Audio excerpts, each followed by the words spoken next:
Okay, so good afternoon, everyone. Welcome to our 6th Virtual Accounting Research Seminar. We're really happy to have Christine Cooper from the University of Edinburgh as our guest speaker today. Before I introduce Christine, I just want to briefly recall the ground rules for the seminar. You are kindly asked to stay muted while Christine is presenting, but you can raise questions via the Zoom chat. Christine will go uninterrupted for about 15 minutes, and then I will call upon you to ask the question directly that was previously put on the chat. Then Christine will continue with her presentation, taking breaks from time to time to take any additional question. The presentation is being recorded, so if you do not want to appear on it, you're going to have to keep your video off and stay muted. So Christine Cooper is surely well known to the audience today. She is co-editor-in-chief of Critical Perspectives on Accounting, and her research draws on Marx, Foucault, and other social theorists. And she has been examining the economic, political, and social impact of accounting also on our daily lives. She has published around topics of accounting and gender, privatization, accountability, neoliberal governance, among others. And today she will be presenting a paper entitled Agencification, Replacing Liberal Democracy with Neoliberal Accountability. So without further ado, Christine, the floor is yours, and thanks again for being here with us today. Oh, thank you so much. And thanks to everyone else for coming. I see that people are still coming in. So yeah, it's this is a bit scary for me to see how many people are here. But yeah, so thank you for coming to my talk, because really Friday afternoon, I don't know, I know everyone's different situations with COVID at the moment, but you know, we've been having a really tough past few months. So to give me your Friday afternoon is huge. And of course, I'd like to thank the people at EAA for inviting me, because, as I say, this has been like a long haul these past few months. So this week I've had this presentation to think about, so it's given me at least something else to do. So yeah, so I'm very grateful to everyone. Okay, I'll get going. Whoa.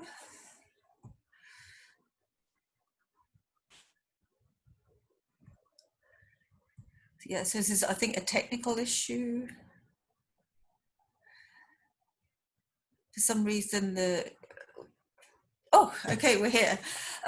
Yeah, so last week, Chris spoke about the kind of the disciplining and control kind of aspects of performance metrics when it came to Foursquare, and spoke about the kind of the two sides of it, like the introduction of a kind of a fun side, but also a control side, but how these things, like the seduction part of this, is actually really important. And as he was talking, it made me think about all the stuff, that lovely work that John Roberts does on performance metrics, and somehow how they kind of eat into our souls. And I know that as an academic, you know, the right journals with the right rankings and all of those kind of metrics really eat into our kind of into our subjectivities, and in some ways they represent, as John Roberts kind of explains, really easy kind of representations of ourselves. So this whole kind of power of performance metrics is now like really well established and accepted in the accounting literature. And one of the PhD students that I was talking to before this talk, she was actually talking about how if you've got a pre-existing medical condition, it can actually make it, the performance measures can actually make it worse. So these things are kind of really serious. So I think pretty much in the accounting literature now, we kind of see that there's a relationship between the imposition of accounting measurement systems and human subjectivity. Just a kind of shout out for Chris Carter in my department or my university, who has done work on the BBC that kind of looks at how when they introduce performance measurement systems, they actually change the subjectivities of the workers at the BBC. And there's a whole raft of literature from a more organizational, less kind of individual perspective that says, yeah, what you measure is kind of what you get. And I suppose this is like telling you the end before I've hardly started, is in this story, what we actually found was something completely different from that. What we found was, and this is, we're going to go back and talk about Margaret Thatcher when she came to power in 1979, so before most of you were born. She spent 7 years, using all of the kind of the big guns of accounting, budgets, performance metrics, internal audits, everything she could throw at the British civil service to try to change it. And she didn't manage to actually do that. So really the big, like the first contribution of the paper is to consider the extent to which accounting, can change individual human beings in organizations. And given that, like from 1979, when probably accounting didn't manage to change things, to like today, 2020, when pretty much it does seem to, is there anything that we can say about the context that's required to make accounting become more impactful?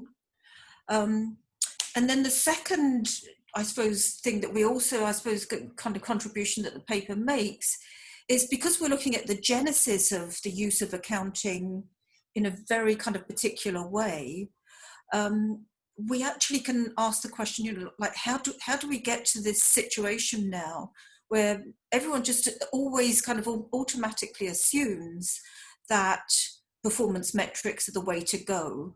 And if you kind of, why would you bother? But if you wanted to, if you kind of Googled, UK government transparency or accountability, then you can kind of click on a link and you pretty quickly come to this web page. And I actually started to look at this web page with co-researchers to actually look at performance metrics on prisons. And I don't know why, I kind of assumed that they'd have the departments alphabetically. But the fact that they've actually ordered them kind of, according to these like output measures seems really weird to me, because it's like, why, like how can you compare Department of Transport kind of vehicle tax checks to, let's say, I don't know, the Home Office, applications for UK passports? And yet somehow, this is part of this mad new kind of like numerical world. So there's a whole kind of literature, of course, that, looks at this stuff, neoliberal rationalization and the use of number, really lovely stuff in New Public Management on how, performance metrics have kind of impacted on all of us. Another word that people use is accountingization. Is this to do with the big four? Is this to do with management consultants? And actually, does this, and this is like, I suppose another big question in the paper, is does this actually lead to better accountability? So, the UK government actually claims to be one of the most transparent governments in the world. And this is how they're transparent and accountable. And is that what we really need? So I thought I'd just kind of set out what I'm going to say. Someone actually said just before I presented this, there's lots of big words here, which there kind of are. So hopefully this will kind of set you some kind of like plan for what I'm going to do. I'm first of all going to talk about the research methods that we used for this paper, because it's actually archival research, and I'm going to just put a lot of stuff from the archives up to try to kind of tell the story. And then I'm going to set the context for the story. So I'm going to talk about the Westminster model of British government. I'm going to talk about the Margaret Thatcher and a small group of allies, very right-wing conservatives. And I'm going to talk about the economic situation in 1979 when they came to power. Then I'm going to really do a little brief detour and talk about the theoretical perspective used in the paper. And then I'm going to kind of tell you the story of how Margaret Thatcher and her administration tried to make the civil service more businesslike from 1979 to 1990. Yeah, so the research is predominantly archival. And there's like doing archival research in 2020 is probably so much easier than it was a few years ago, because you can just sit at your desk and lots of really good archives are now online. And so kind of fairly new archive, not completely new, is Margaret Thatcher's archives, And we really concentrated on the time just before she came into power until she left power. Of course, the problem with just looking at Margaret Thatcher's archives is you just get her side of the story, because everything's annotated and she's written over everything, and like what her meetings were and what she did with her time and so on and so forth. So we also looked at kind of press documents at the time to kind of see what people were saying about it. We looked at some biographies of the key people, including Margaret Thatcher, and also we looked at contemporaneous government publications and reports. So really, this is a very historical kind of archive paper. Okay, so the context is the Westminster cabinet model of government, which is I know all kind of governments across the globe are slightly different, so I'm going to spend a little bit really quickly kind of some time dealing with this. So the kind of the structure of government in Britain really goes back to the 1832 Reform Act, so almost 200 years old. So it's actually kind of very well established. And the Palace of Westminster, the building that's actually there, that was not completed actually until 1876. So a kind of like system of government actually kind of even predates this, really now quite old building. So what happens is, if you just concentrate on the left-hand kind of side of this slide, is, we have an election and MPs, ministers of parliament are elected, and they all sit in the Palace of Westminster, they sit in this House of Commons. And I suppose it says their primary role is to create and design laws, but actually their main role is to scrutinise and approve laws. They vote on laws, they can ask questions. And the House of Commons represents the will of the people. And then whichever party gets the largest number of these MPs, they actually form the government. And the primary role of government is to put forward laws, run government, and they represent the will of the majority, not the will of the people. They represent the will of, I think, the people that kind of elected them. So when people think about government, they often just think about the House of Commons and that lovely old building. And in some ways, this is, I think it kind of leads to a belief that our structure of government hasn't changed since, the 1830s. Whereas actually, the story that I'm going to tell is actually the British government, the HM government, this right-hand side of that diagram, has actually changed significantly since the time of Margaret Thatcher. So just to kind of set this out, so when a new political party comes into power after an election, of course, then you get a new prime minister, and then all of the different big government ministries, they all have a new minister that's put in charge of them. And often people, I mean, they went into a general election, sometimes they wouldn't even know if they were going to win their seat. Definitely not, perhaps, well, they may have a good idea, but they wouldn't be 100% sure that they're even going to form the government. And so people are often put in charge of massive departments with huge budgets, and they actually don't really know very little about them. So Margaret Thatcher, when the Conservative government won the election way back in 1970, she was put in charge of education. And honestly, what she knew about education, I think she had a chemistry PhD or something, was probably not very much. The other thing to say about government ministers is, even when they get into office, they start doing the job that they're supposed to be doing, there's a huge kind of churn in government ministers. Often ministers are sacked, or they change, or they're promoted, or whatever. So they very much rely on their senior civil servants. And the other thing I should just say, this is like part of the story too, is that the Prime Minister really relies on cabinet support. So they're very kind of much a team, even though each individual minister is going to be in charge of a ministry that they're really going to kind of fight for resources for their own individual ministry. But there's the other significant feature of this Westminster model is that there's always, or historically, been a very close relationship between ministers and their senior civil servants. So when you kind of like take on your new role, whichever government department you're put in charge of, you're the senior civil servant that is going to have to give you lots and lots of advice. And the British system is kind of like, let's say, completely different from the US system. Where in the British system, it doesn't matter, when an administration changes, the very senior civil servants actually don't change. And so what that means is that there's a kind of like an ethical commitment on the part of civil servants to accept whichever government's going to be in power and try to serve their ministers. And the way that this kind of operates is that there's very strict kind of bureaucratic rules in the British civil service that they kind of agree to follow. So they're not going to go off kind of maverick and do exactly all the things that they want. And so individuals, civil servants follow the rules and they follow the things that the ministers want them to do. This is really difficult. I can't actually, I've got a list of the way that I'm seeing my screen is there's lots of people in it. It'd be nice if they disappeared. I don't know if anyone's listening to this and they might be able to make that happen.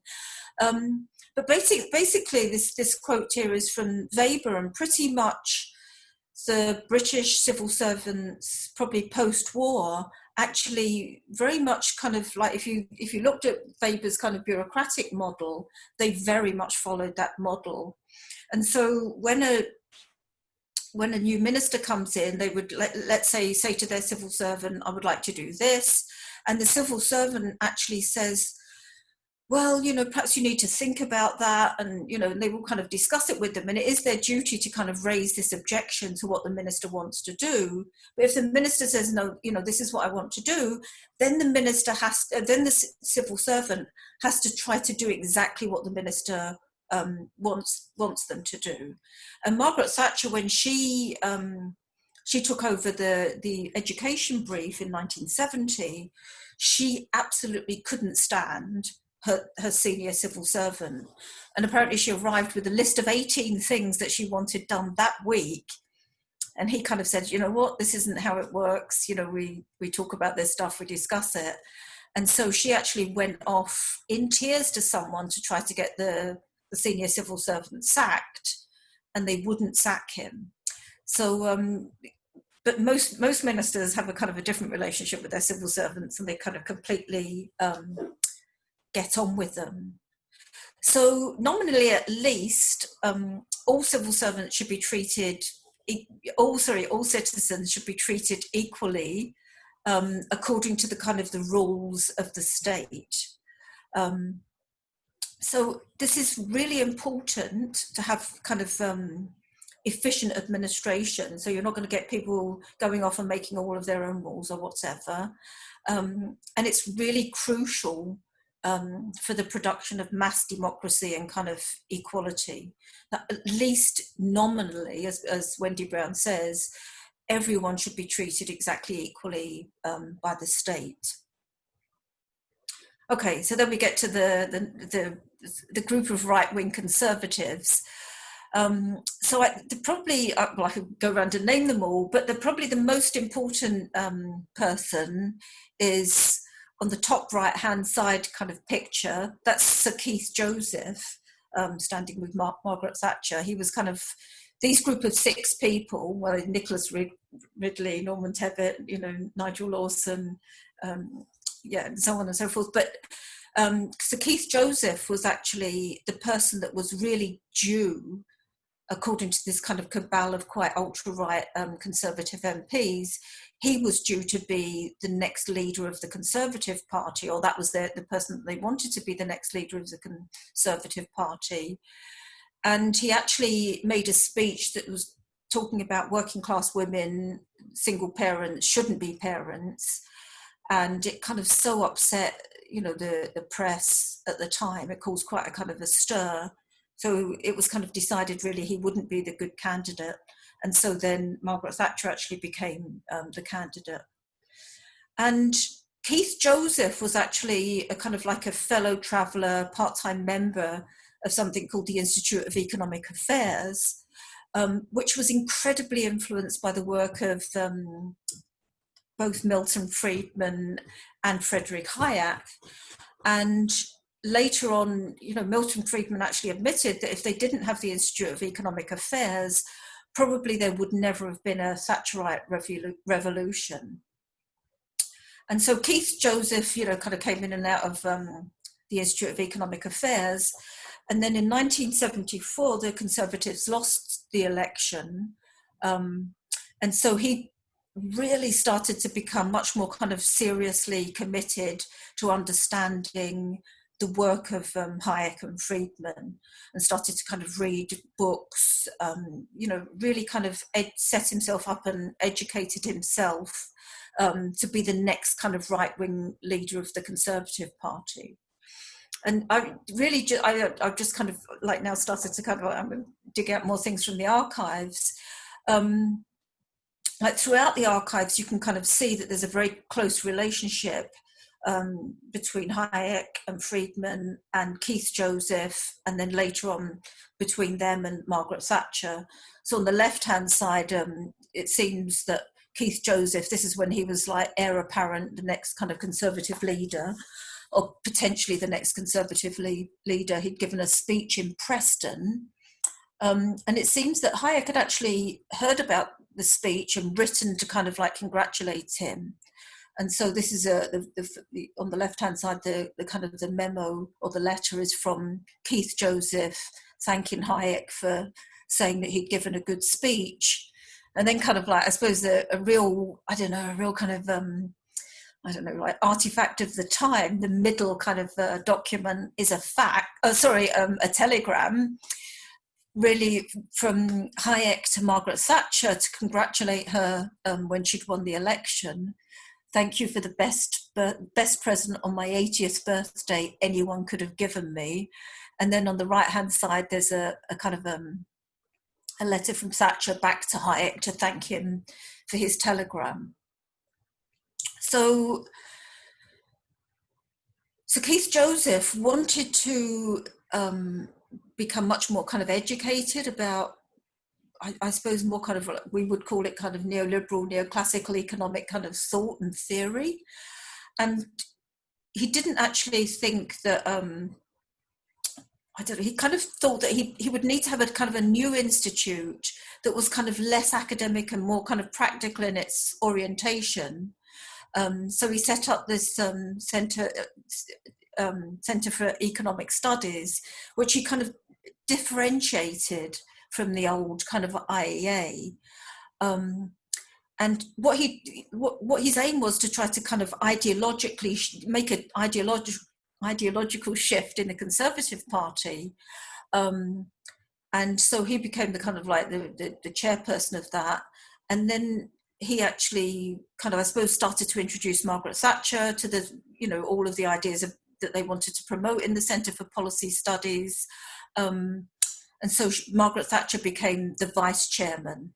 And there's kind of lots of evidence or lots of kind of speculation as well that from 1974 until 1979, like for those 5 years, there was just a very small group of people absolutely kind of committed to developing new policy ideas, we would probably call them neoliberal ideas for the Conservative Party. Okay, so the third context that I'm going to talk about is the economy. So this is actually a kind of a list of things that I think that Margaret Thatcher was confronted with on her first day in office after the election. And of course, I don't know if this is in order of importance, but this would actually, I don't know when Boris Johnson, when he became Prime Minister in Britain, a short while ago, he probably would have got a very, very similar list.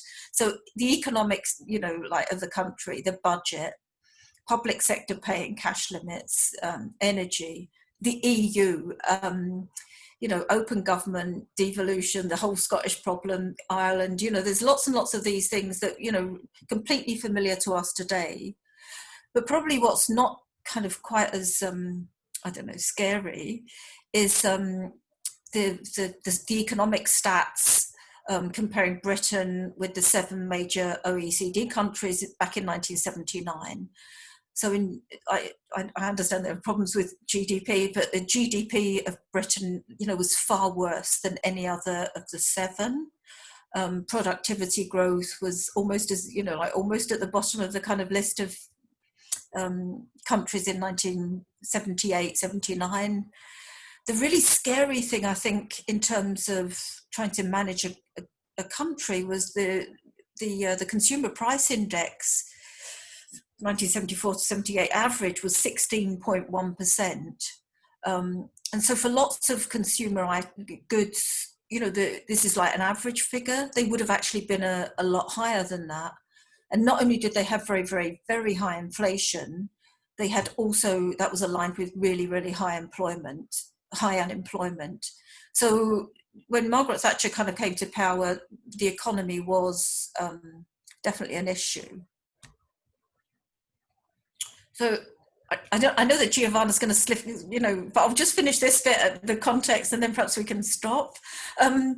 So if you look through the archives, you can actually pick out the economic policy. So if you look at the kind of the top slides, this is the government strategy, is to break the vicious cycle of the economy by reviving personal initiative, reducing both public expenditure and personal taxation, and some kind of very strict monetarist policy. And basically, to solve those very, very complicated economic problems, that was basically the blueprint that, after 5 years of working out these kind of economic strategies from reading Friedman and Hayek, that was basically it. They were going to cut income tax, they were going to cut public expenditure, and they were going to have kind of like a really,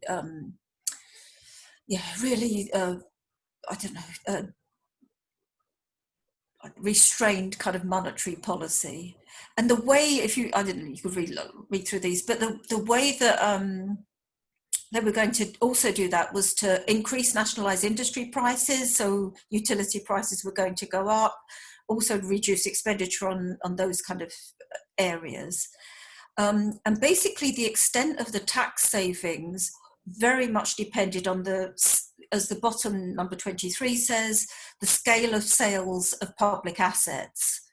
So the whole privatization thing, it was ideological, but it was also economic. They needed to sell stuff off in order to kind of fund tax cuts. And this next memo is just basically one that came from her senior private secretary that said, set out lots of different economic policy options. And if you look in the middle, it was whether, they should try and pursue some kind of Keynesian policy to stimulate demand. And this is Thatcher, she's written no. Reduce public expenditure, yes. Anyway, if you read through this, it kind of like, and also, sorry, down towards the bottom, it's got the kind of the monetary policy. Christine, do you mind if I we could stop. That's a good point. There is one question as of now. Siad, do you want to turn on your mic and ask the question directly to Christine? Hi, can you hear me, Christine? I can, thank you. Great, thank you so much for this presentation. It's going absolutely wonderful. My quick question to you would be that when you talk about bureaucracy giving hard time to Prime Minister Thatcher, can we say that you are talking about deep state here, which I think is present in almost every country in different form? Somewhere it's intelligence, or somewhere in its military, or its bureaucracy, famously in case of Britain. So it's everywhere, and every political government has to deal with this deep state and it's always a conflict going on between these two. How do you see, do you agree that it's everywhere and there comes different strategies to deal with them in every country? Thank you. So, sorry, just to kind of like to check that I'm answering the right thing. So are you asking about how new governments, when they come, they have to deal with bureaucracy? Is that your question? Yeah, there's a term which is used as deep state, and they are already established state pillars in the in every state. For example, CIA in USA and military in many developing countries or developing economies. They are very hegemonic and they apply pressure on every political government. CIA and Pentagon in USA is very influential. And in Britain, I have read that civil bureaucracy has been very stringent on the political forces. So these all hegemonic powers have been given a name which is called deep state, and Uh-huh. all political governments have to deal with them. So that was my question about that. It's everywhere and in every country. Do you see it? Yeah, I'm trying to think about how I would answer. Of course, I agree with you. There are deep states everywhere. I'm trying to think how I might answer that in terms of Margaret Thatcher. I mean, do you have an idea about that? About Margaret Thatcher? Yes. I mean, would you? Actually, I had read somewhere that Tony Blair, probably, or another British Prime Minister, he said that bureaucracy here is very difficult to deal with because they don't give you so much lift because they know you are going to go anyway and they are going to be there anyway. So they give you very hard time, civil bureaucracy. That's what I had read. Ah, right. So are you kind of trying to say that the deep state was like the senior civil servants that basically ran Yes. everything behind the government? Yes, absolutely. Ah, Yes. okay. Yeah. Okay. I think, I mean, I think that is definitely one way of looking at the way that, let's say the pre-Thatcherite civil service operated. And you could definitely say, well, look, even like when a government resigns before the next general election, when a new government is going to be appointed, of course, the country still kind of runs. So then there is a kind of a state behind the state that runs everything. Yeah, so, and definitely that's something that Margaret Thatcher didn't like. Whether we got something that was better than that afterwards, perhaps we could talk about that. You could ask that question at the end. Yeah. I don't know, does that answer your question? Yeah, sure. Thank you so much. Thank you. Okay. Christine, I think you can move on with the presentation as of now, and we'll take more questions maybe in a bit once you manage to get into your story a little bit more. Yeah, thank you. Yeah, sure. So in terms of understanding what Margaret Thatcher wanted to do, so definitely she came to government very hazy, actually, economic kind of ideas to cut taxation, cut public expenditure, and reduce the size of the state. But something that she kept going around saying, and actually I think on this issue she was being completely honest, she also wanted to change people's hearts and minds. And she said that a lot. She said, my project isn't an economic one.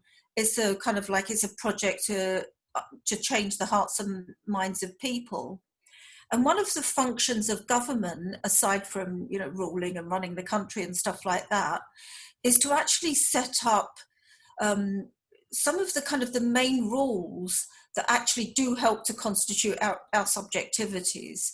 So, for example, like states kind of decide when you're a child and when you're an adult, if you're, what's your kind of marital situation, and then, of course they can allow gay marriage or not allow it, like the age that you're allowed to get married, whether you're solvent or insolvent, which economic category you're in. There's all kinds of ways that the state kind of tell us about ourselves that kind of then becomes the way of understanding ourselves, and that's part of our kind of hearts and minds.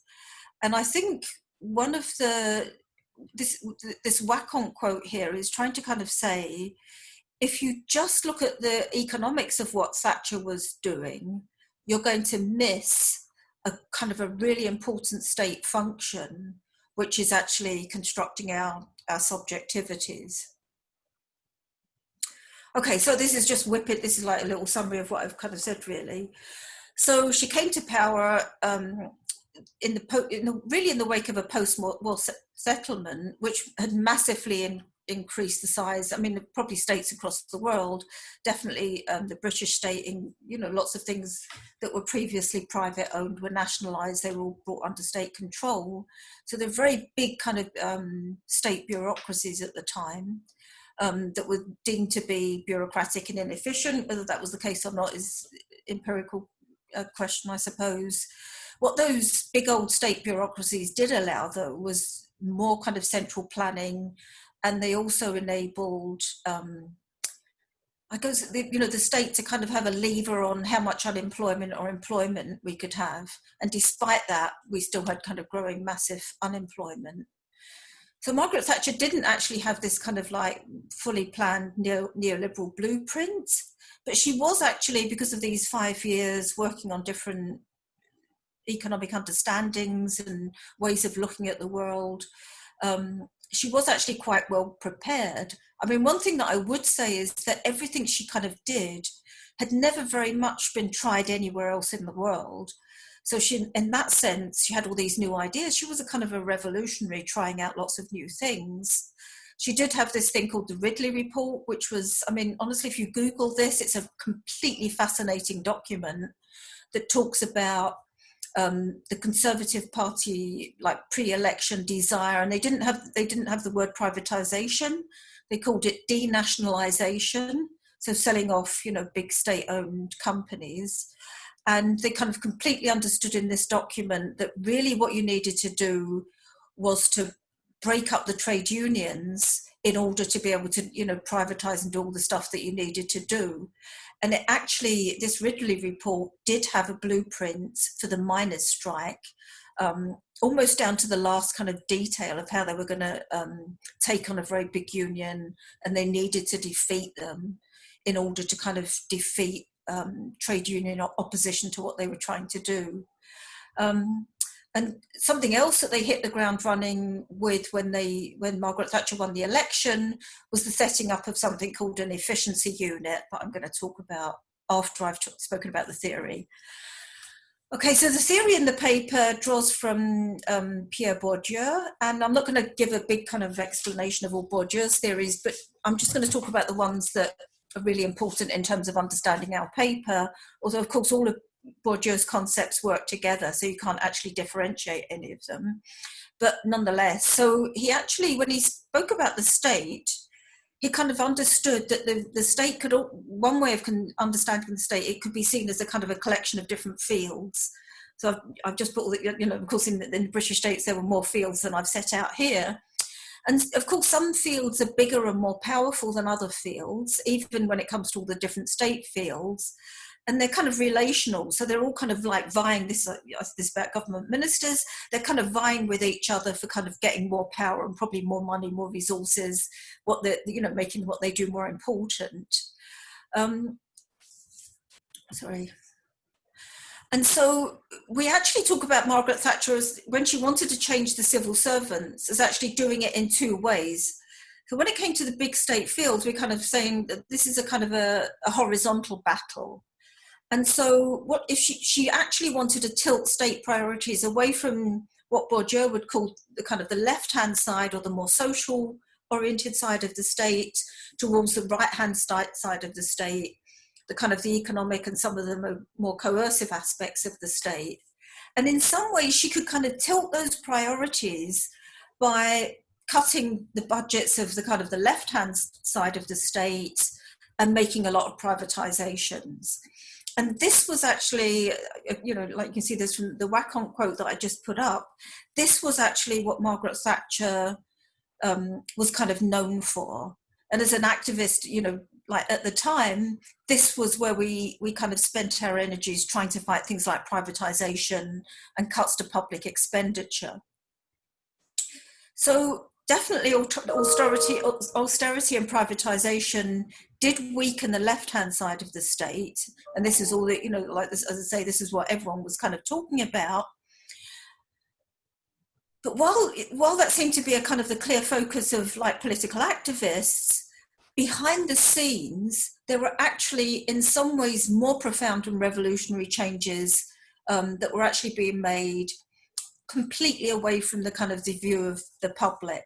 And I can remember at the time, none of these things were really discussed. And in the paper, we kind of, well, following Bourdieu, we talk about this is a vertical battle. So if you can kind of imagine those big circles, this is like the inside of one of those big bureaucratic fields. And at the top, there's a government minister, and then there's a senior civil servant, and there could, be more than one senior civil servants. And the civil service in 1979, very, very hierarchical. So, these people would all have very fixed grades and fixed salaries. They pretty much, they had jobs for life. It was a real kind of vocation, career path kind of job to go, to go into the, if you went into the civil service with a degree, pretty much, you'd be on track to becoming a kind of a senior civil servant.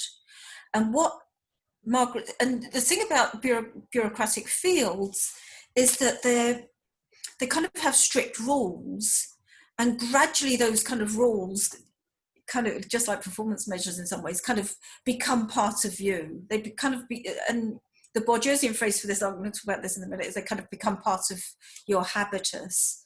And so, they had this very long tradition in the British civil service of, managing in this way. And the way that civil service recruitment happened at that time was you had to, even if you were a graduate or, you went into the civil service at different entries, and you took civil service exams, and very much they were looking for a very certain kind of person with a certain kind of, a certain kind of mentality that would make you into a good civil servant. And what Margaret Thatcher was kind of tried to do, she needed to change ministers and senior civil servants, and then hope that, the kind of the rules of the field, so that was kind of like trickle through. And then, so instead of being this old-fashioned kind of bureaucrat, you would actually become like more business-like. So just to talk a little bit more about the habitus, I mean, typically when I'm explaining this to students, I talk about football, and it's like, once you kind of like, as a child, you can run around with a football and kick it, and kick it to your mum or your dad or your brother or sister, whoever, and, you can play football and then set up a goal and everything. When you start to learn about the rules, and you learn about the offside rule, and then you're put in a certain position in the football field, you kind of like, it makes you act in a kind of a certain way. And if you watch like professional footballers, because sometimes they get caught in offside traps or something, but pretty much you can see the team kind of operating as a whole, and so there's kind of like a rule, like in this sport, but very much you don't even think about it as you're playing the game. You just kind of completely move and change without even like thinking about it. And so the kind of the habitus is a very physical embodiment of like your education, of the way that you were brought up. People you can probably pretty much, even I would say even in 2020, tell someone's class from their accent, from the way that they walk, from the way that they eat, from their tastes in food. So the habitus is really, deeply ingrained in you. And it's actually a very difficult thing to research, like to really get under someone's skin and tell what their habitus is. Nonetheless, in this paper, we're saying that the habitus of British civil servants and probably government ministers, although they actually have different rules and probably a completely different habitus, it was actually very strong.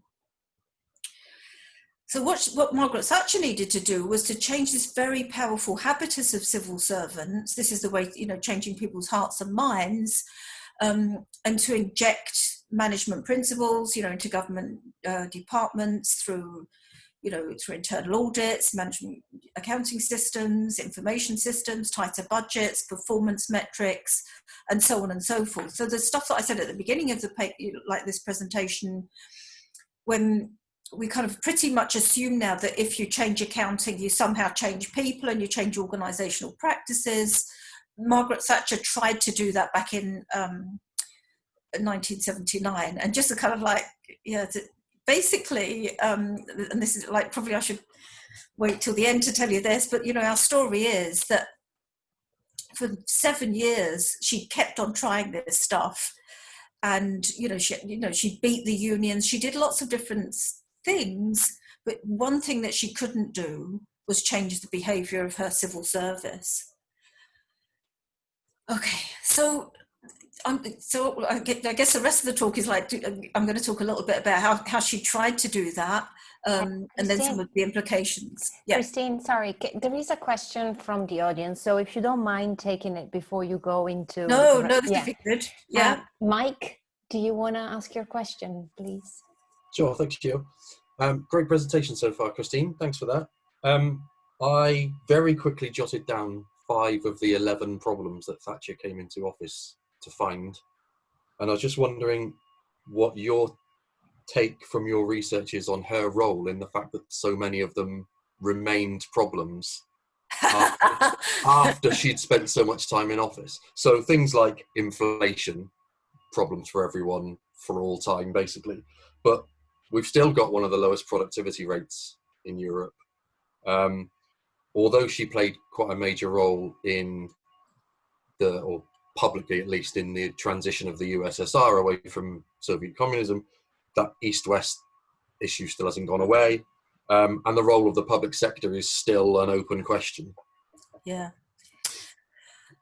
Right, so I think something I said was, she didn't have, like, in terms of, let's say, British productivity, she didn't have a strategy. In fact, there's, if you read through the archives and you look through the cabinet minutes, she never discussed economic strategy.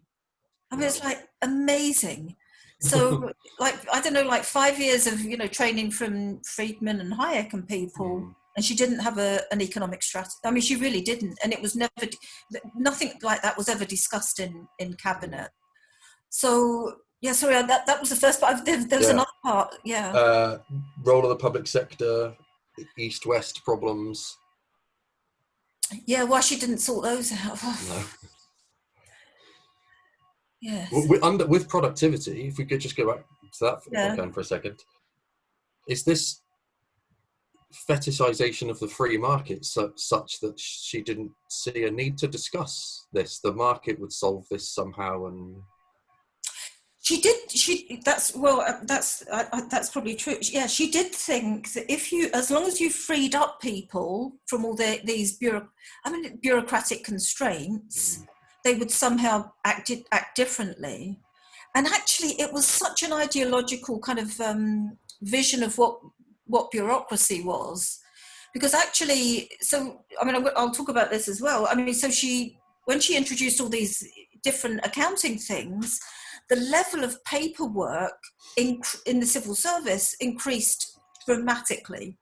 So, just from one department, the new management information system documents was something like 11.5 inches high for 1 year.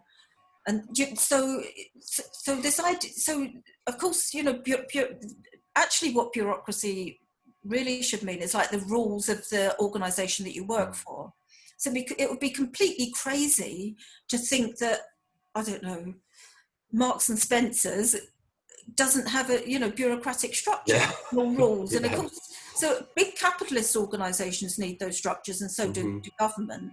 And so when she spoke about banishing bureaucracy, they always portrayed this as getting rid of red tape, getting rid of unnecessarily regulation and stuff like that.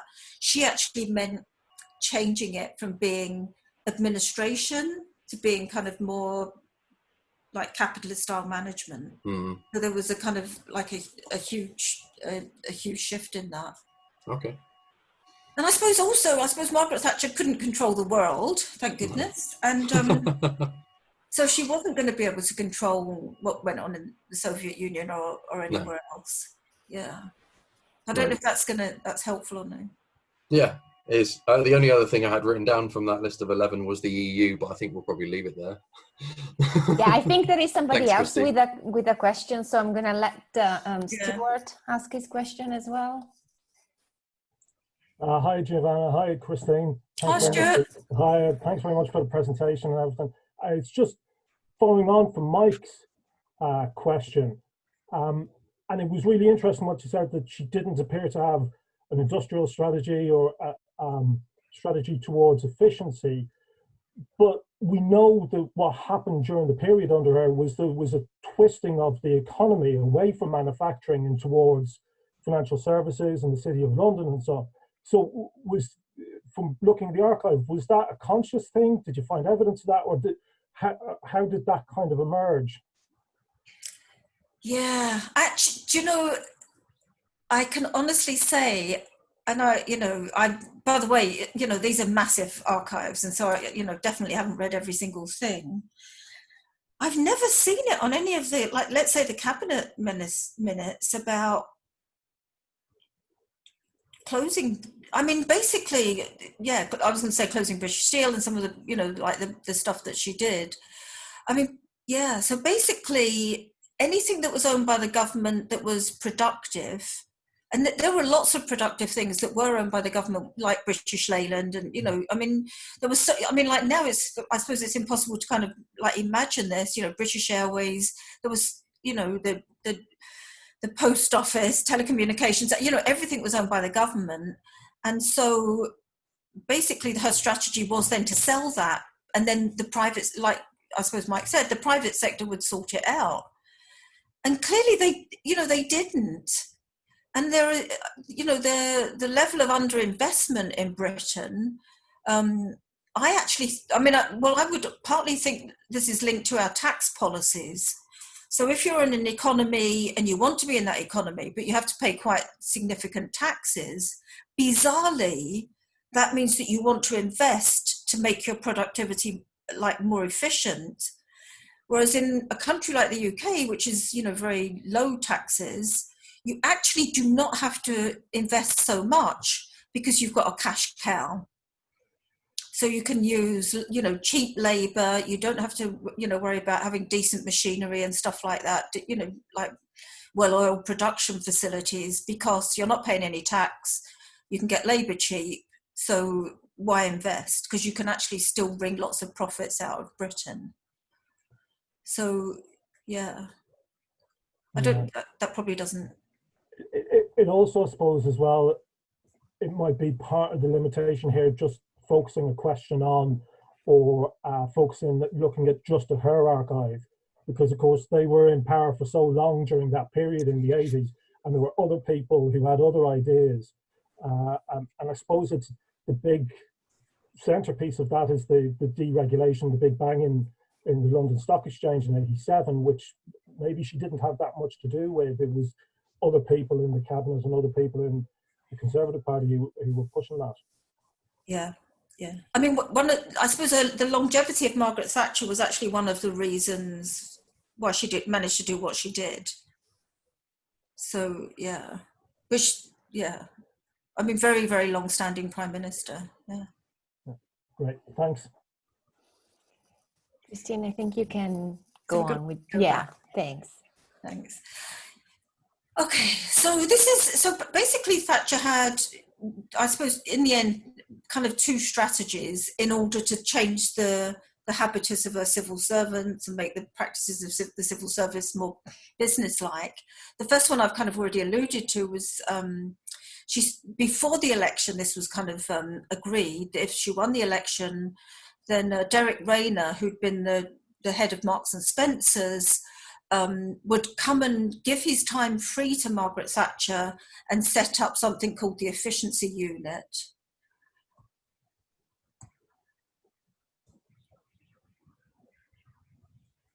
My screen was... We can see your presentation with the search results as well. Yeah, I think I've skipped a slide, but it really doesn't matter. So, so what the Efficiency Unit was, basically, Derek Rayner used a kind of a system that he'd already used in Marks and Spencer's, which when he took over was actually becoming quite outdated and, needed like some kind of reform anyway.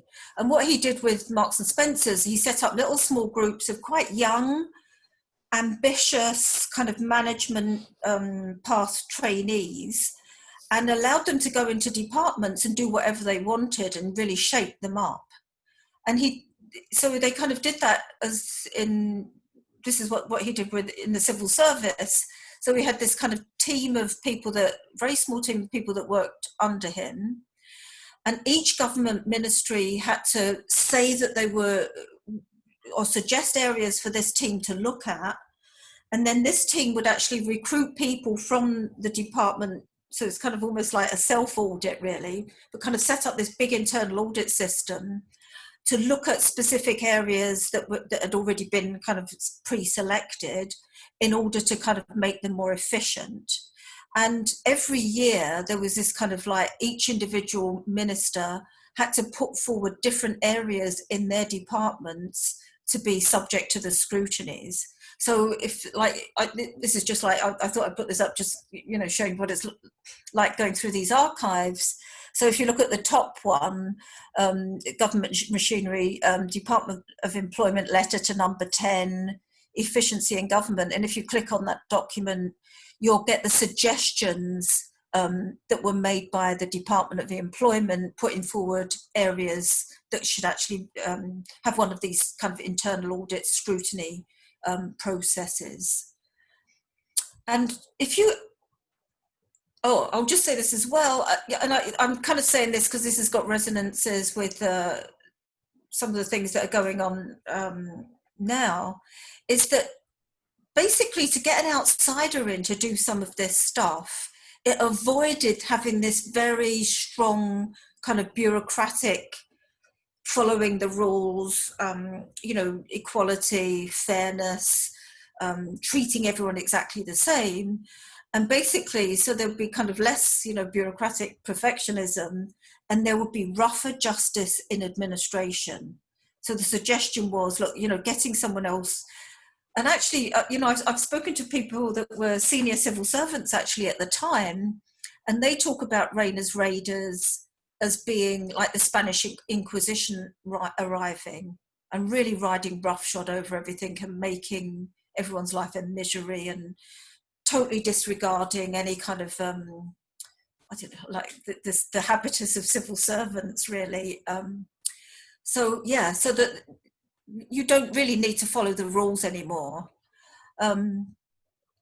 So this is so he was in regular contact with Margaret Thatcher. There's lots and lots of stuff. And this is what, in a memo, I think this is about 1982, he says, I have made slower progress with some, notably the managerial authority of ministers and permanent secretaries than I would like. So these scrutinies, at first people kind of started, went along with them, but then very quickly people started to kind of drag their feet. And even Margaret Thatcher, she put forward the Cabinet Office staff to be one of these scrutinies. And this is also a memo, I think, from about 1982.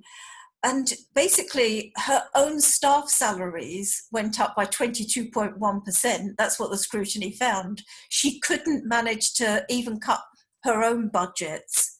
So, and she was like, oh my God, this is like going to be such a bad example for everyone. And so like the scrutiny people are writing to kind of apologize to her. This is one of the scrutiny letters from Francis Pym. And he actually says, look, we did these scrutinies last year and I would like to put forward something for this year, but just remember that we won't be able to do this really in future years because we're a really small department. And even Keith Joseph, who was in charge of a big government department, he started to drag his feet too. If you it says, number 3, if you agree, I'll start looking, but I really don't want to do any more. And as you kind of go through the archives year after year, people become more and more reluctant to actually kind of go along with these scrutinies. And actually what was happening was not only was Margaret Thatcher not being able to change her senior civil servants, she wasn't actually carrying government ministers with her. And there was a significant churn in government ministers under Margaret Thatcher. And someone said, by the time Margaret Thatcher actually, kind of left office, about half of her backbenchers had been in cabinet and she'd sacked them. So this was, it's very, very difficult to kind of get any change going. And we also have evidence that, okay, so, we know that, these ministers were actually slowing down, but the efficiency unit would get Margaret Thatcher to have a quiet word in people's ears if they weren't complying. So this is like the Ministry of Defence weren't complying, and it's like, someone should write to Mr. Nott's office, and, we should write this letter and, kind of like get Margaret Thatcher to speak to them and kind of shake them up. And underneath, this is Thatcher, she said, yes, but leave it for, for the time being, I think she knew that people were just kind of getting fed up with all of this stuff. She wanted the National Health Service on the table. So it's like, should we now do a scrutiny of the National Health Service? Yes, this is most important. So there was this going on. And then behind the scenes, Michael Heseltine, who was like one of her right-wing kind of colleagues, he set up something in his department, as the Department of the Environment at the time. He set up his own financial kind of like management control system that was called MINIS, this Minister's Information System. And he, was trying to convince Margaret Thatcher that all departments should go down this route. And this is like massive accounting was being introduced into government. And so in 1982, so three years after she took office, the efficiency unit set up something called the Financial Management Initiative that was very much promoted also by Heseltine. And basically, this was a time, probably like before most of you were born, but like people didn't have laptops on their sort of laptops. They didn't have desk computers. Having network computers also really quite state of the art. And so all the government ministers and all the senior civil servants, so they invested a lot of money in kind of new technology so that they could promote these kind of management information systems. The government built up nearly 2,000 different performance objectives. And this is like people that were looking at this after the time. These are actually Osborne and Plastrick, very right-wing kind of commentators. But basically, it basically changed nothing. That the fundamental dynamics of all of this stuff basically didn't change. So there's lovely stuff in the archives about how Margaret Thatcher set up meetings and how they were kind of orchestrated. So, if you read this here, it's like, it explains about how they're going to set out the tables. So you may first wish to sit with these people, and then after a certain while, move to this position. So they were very, very much trying to really promote this. This was when Heseltine was going to present minister to the cabinet. They really, really wanted, this to go down well. So it's like, everything was kind of, and, if you like, I've got all of the documents, and this is very, very detailed, complicated, new management accounting systems that they were trying to introduce.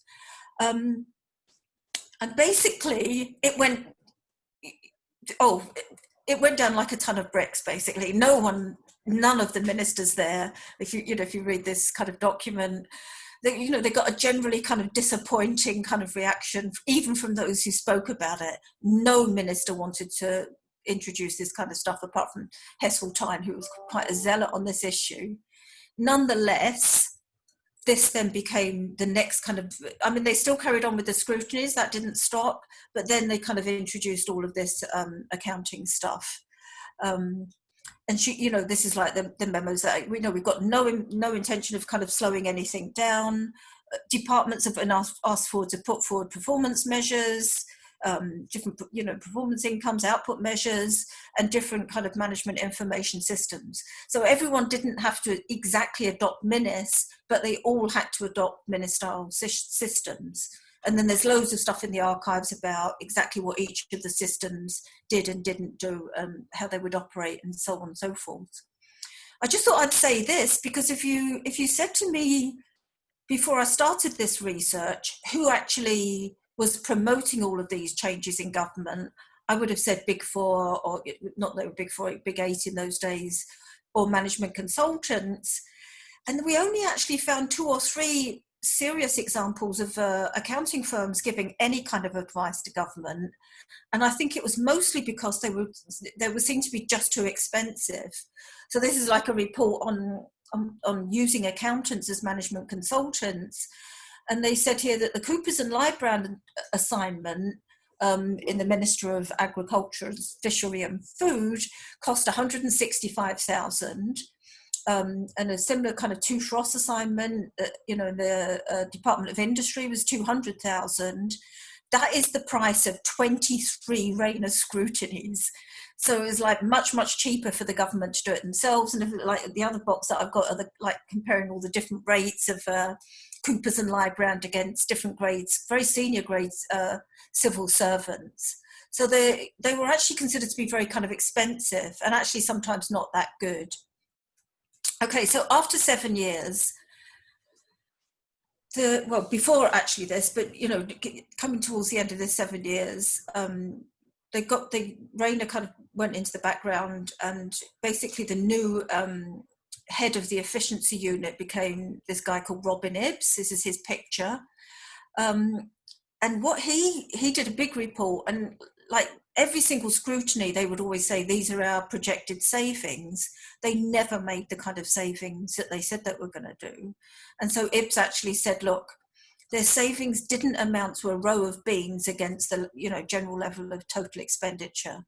Not that the scrutinies were completely not worthwhile, but basically they weren't coming up with the stuff that they wanted. And so he had this kind of meeting with Margaret Thatcher. And this is, I'm going to read some of this because it's like, whatever they agreed at this meeting, it was kept very secret. And even this memo didn't actually specifically say what they'd agreed. So the Prime Minister agreed that you should proceed as you suggested, and I'm going to talk about that in a minute, in your minute of the 16th of October. She was most concerned that such an initiative was needed after 7 years of effort to improve management in the civil service. You emphasised that real progress had been made in improving civil service efficiency during the last 7 years. Basically, they were saying, we don't need any more accounting. New systems were not required, but existing systems needed to be given a sharper edge. They needed to do something, and it wasn't more accounting. So this is it. They talk about in contrast to ICI. I'll just say that because Ibbs had actually been a senior executive at ICI, and he'd actually brought the ICI kind of model of doing things, just like Rayner brought Marks and Spencer's. Ibbs brought the kind of the ICI system in. Okay, so I can skip through that. So the commentators basically said, look, nothing happened. You could hack away at one department, and all you'd done that is hack that department. There was no kind of domino effect. You didn't manage. Nothing was substantively changing in the civil service. So basically, the Whitehall philosophy kind of persisted, and Wendy Brown actually says, look, there's this political lexicon that kind of acted as a kind of an obstacle. And also at the time, Thatcher was in an incredibly weak position. She kind of basically by that time, she'd lost all of her cabinet, including Heseltine, in terms of, support for her. Right, so the thing that they were alluding to was something that came to be known as next steps. So basically, this was actually just another scrutiny, and what it was there were a very small team of these kind of not very high-ranking civil servants had to come up with a scheme in order to defeat the power of senior civil servants and other government ministers, and so they went around, they did lots of interviews, they spoke to people, there was some kind of empirical research, but they produced this document in 90 days It was 35 pages long, and none of the early versions are actually, as far as we know, are in the archives. But, you know, there are stories that they were actually worse, more draconian, and they were actually kind of amended before the actual published Next Steps document. And there were lots of things that Margaret Thatcher tried, and she actually didn't get parliamentary approval. She just kind of started trials. But she actually, and this was actually announced in the House of Commons in February 1988. So it had been, you know, almost a year since the publication of the Next Step document, and actually it nearly got knocked off the public agenda, the parliamentary agenda, actually by the poll tax, which is a whole other story.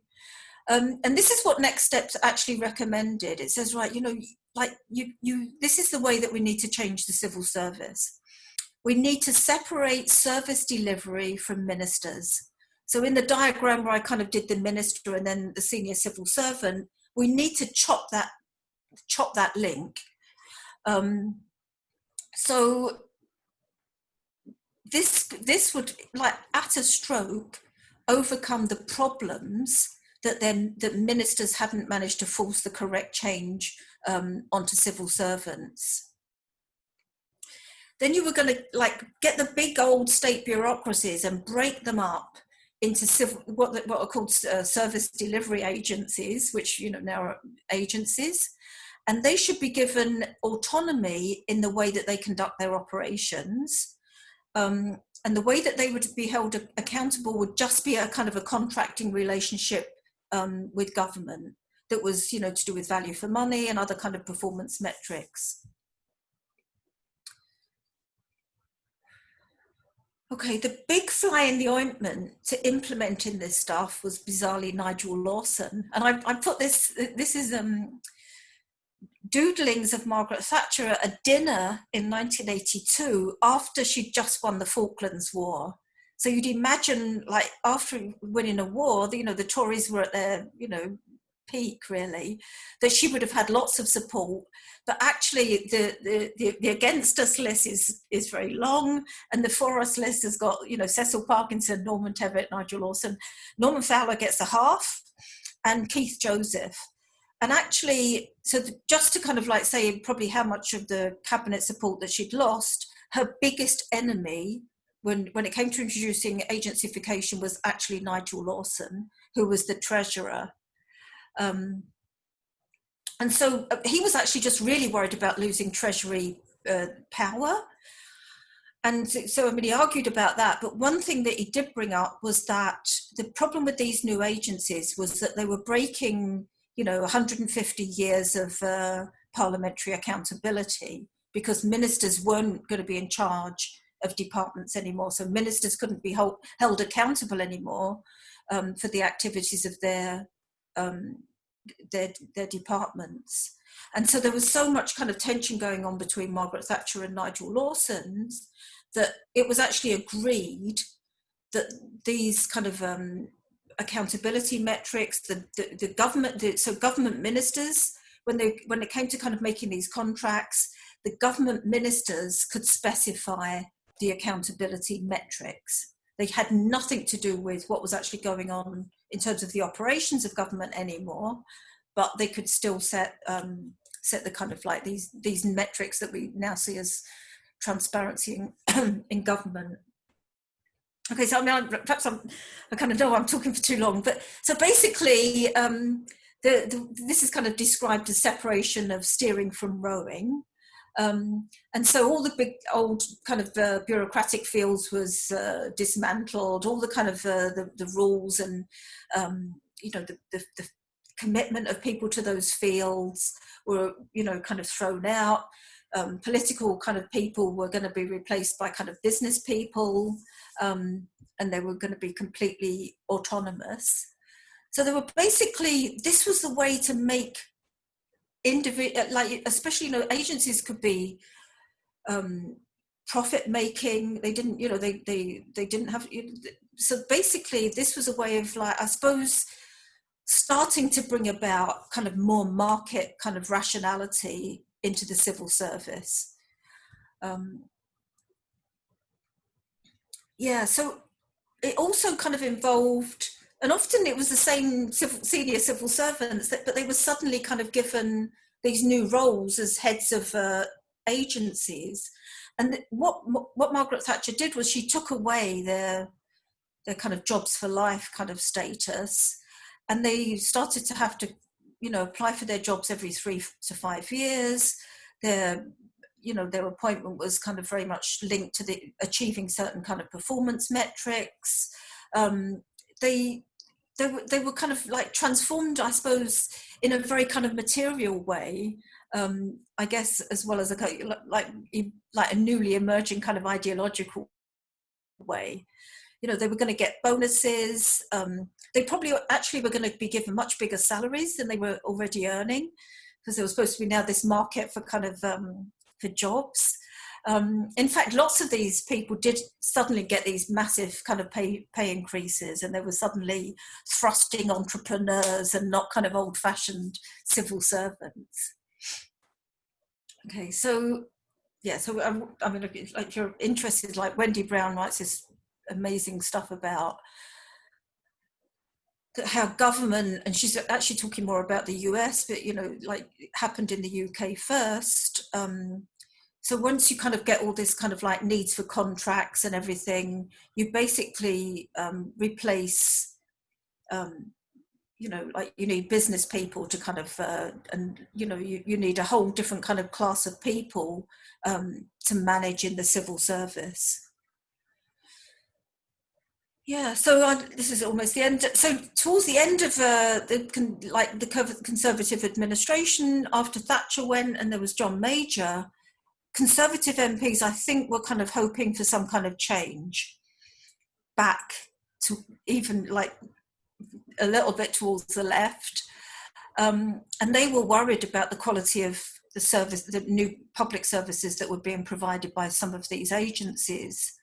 And so rather than kind of like scale back agencification, the solution was actually to introduce league tables as a kind of a rhetoric of customer service.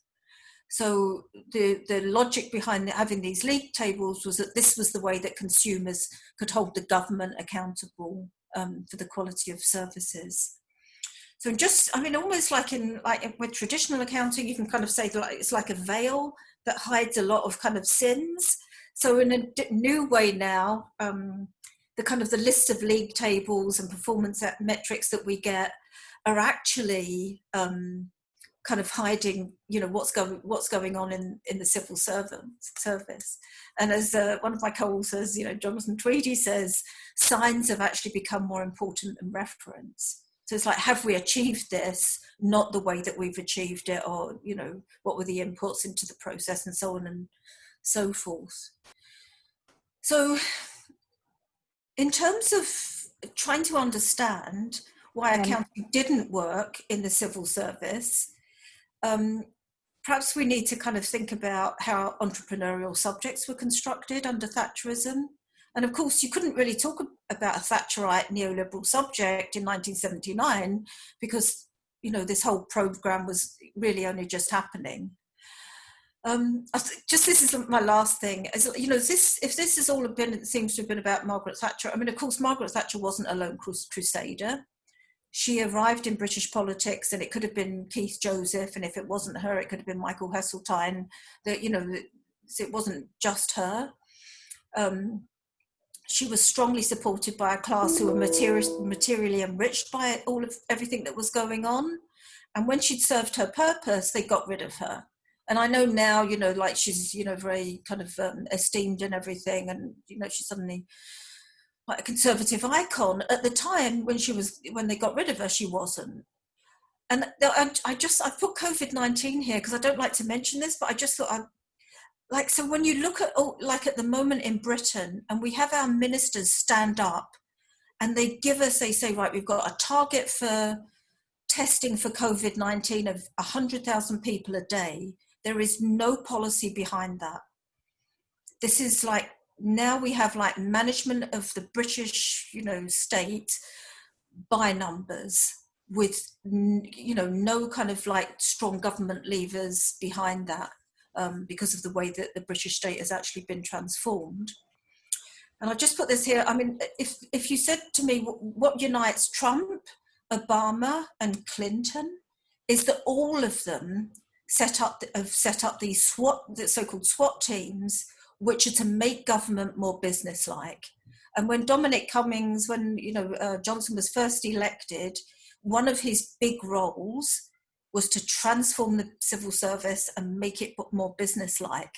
So these neoliberals, they don't stop. No matter, they wake up at night and they worry about cutting back government, and they still haven't done it enough. That's it. Thank you, Christine. There are a couple of questions from the floor. Chris, do you want to go first, please? Hi, Christine. Thank you so much for the presentation. It's just been a delight to listen to and all this amazing material you found. I typed a quick question, which I see auto-corrected to habits, but I meant to say habitus. But I typed it just before you moved on to your slide about agencification and the separation of ministers from service delivery. Because one thing I was wondering a little bit about, at least, and I haven't read the paper, so maybe this is different in the paper, and it's just my impression from the presentation, but you're zeroing in a lot on the habitus of the civil servants and being surprised that this doesn't change. But I think actually telling the story about the exchanges of capital helps to explain why it didn't change up until that agencification point, because of symbiosis between the ministers, because of course the ministers, their careers are all about getting things done. Or getting re-elected. Yes, and so they need to have civil servants doing things. So they need to, they're kind of bought into some of this. And I'm totally not surprised they don't get a head count down when they introduce all these new performance measures, because the management accountant in me thinks, great, this is lots of job for management accountants. So, in some senses, the initial regime only creates jobs for the existing structure that allows them to maintain the symbiosis with the ministers and the civil service. It's only when you break that link, then, of course, it's all a different story. And so I think that might be a part of the explanation about why she failed to begin with, because she didn't disrupt the flows of capital. So if she didn't disrupt the flows of capital, she didn't disrupt the habitus. It's only when she does that, then suddenly it's all up for grabs. I don't know if that makes sense. No, honestly, I think it does completely, but I also think that society as a whole is I don't think it's just ministers and civil servants. I think society as a whole now, we're seeing this stuff differently. I think we're less this is like too broad a generalization, but I think we have very much now been trained to think that we need to invest in ourselves and we need to go to the gym, and if you get sick, it's your fault. So I think that there's been a societal shift as well that makes us more entrepreneurial. My first reaction, because you said she didn't manage to change it, and I was thinking, well, just give it a bit of time. She didn't change it in 5 years, but it's coming. Yeah. Thank you. Really interesting. Thank you so much. Good. We have Mark as well. Thanks, Christine. Just a minor question about the background. It seems you mentioned them, but it seems as though the large accounting firms are really conspicuous by their absence from some of this. And I just wondered whether the episode with DeLorean around the time put them off a bit. Yeah, no, actually, I haven't found that stuff I've not been looking for DeLorean, but I know that they completely fell out with Margaret Thatcher. But actually, the stuff that we've seen is some of this, like the recommendations that the accounting firms came up with at the time, they actually didn't seem to understand government at all, and they were expensive. So I think, I don't think there are similar archives, but it'd be useful to look like after Thatcher, because definitely today, if you look at the amount of money that government spends on consulting advice from big four accounting firms, it's huge. Yeah. So I think we just kind of got the beginning of it there. Definitely when it came to agencification, I would have imagined, if you'd have explained it to me, I would have thought, that's definitely a big fault. Right at the street, isn't it? Yeah, that's right. So it's very interesting that they're so silent at this time. But as you say, they weren't very well developed then. They hadn't seen it as an area of market share. Mm-hmm. Thanks. Christine, I may have a question, and given that I believe there are no stupid questions, I'm going to ask it in any case. This concept of agencification that you bring into your paper, how different is it from perhaps what we've seen in the new public management literature, about or whatever, all that stream of literature that has looked at this managerialization of public services and perhaps linked to privatizations of them. I was just wondering whether you could help me understand a little bit better what you mean by agencification and in which way is different from other concepts that it may be used. I think there's a couple of things I should say about it, is that actually there were already 3 government agencies in the UK that had been introduced by Edward Heath. So it wasn't that it was completely new. And I honestly, if there are people here from countries like Sweden, they're going to tell me, they will know a lot more about this. But countries like Sweden have always had agencies. So I think what's important about, this story is this was the way that I suppose the welfare state and all the big old state bureaucracies were kind of reconfigured in a structural way. In terms of the literature on new public management, which is often to do, well, of course it would be because we're accountants, it's often to do with how accounting was, implemented in these organizations. I think the thing about agencies is that they just have a contracting relationship with a government minister. So they're very much, I suppose, then oriented towards output measures rather than how they actually achieve those output measures, which I think I'm not saying that everything was perfect before 1979 in the UK. Honestly, it wasn't. But I think there were these kind of rules and things in the civil service that meant that procedures and the way that things were done was actually quite important. Okay. So I think if you're a new public management researcher and you think that it's accounting that's changing everything, it may be that it is, and it also may be that actually there are broader things that are part of that change. And would you call these governance features? Neoliberal governance. Do you think this is a governance issue then? Yes. Okay. Okay.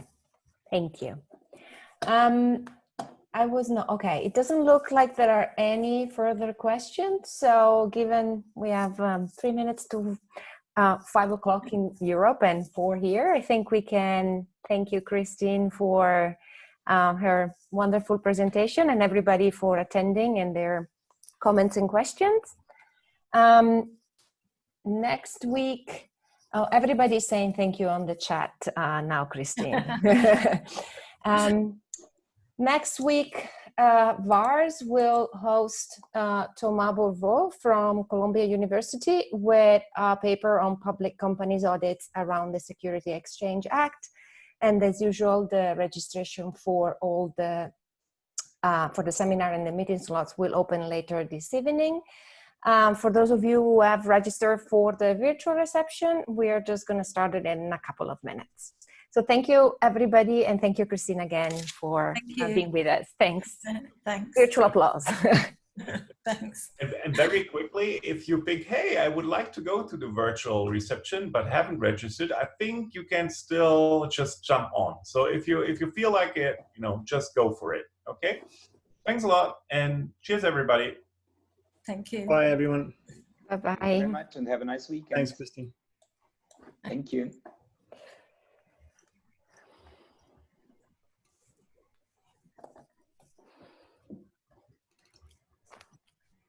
Mm-hmm.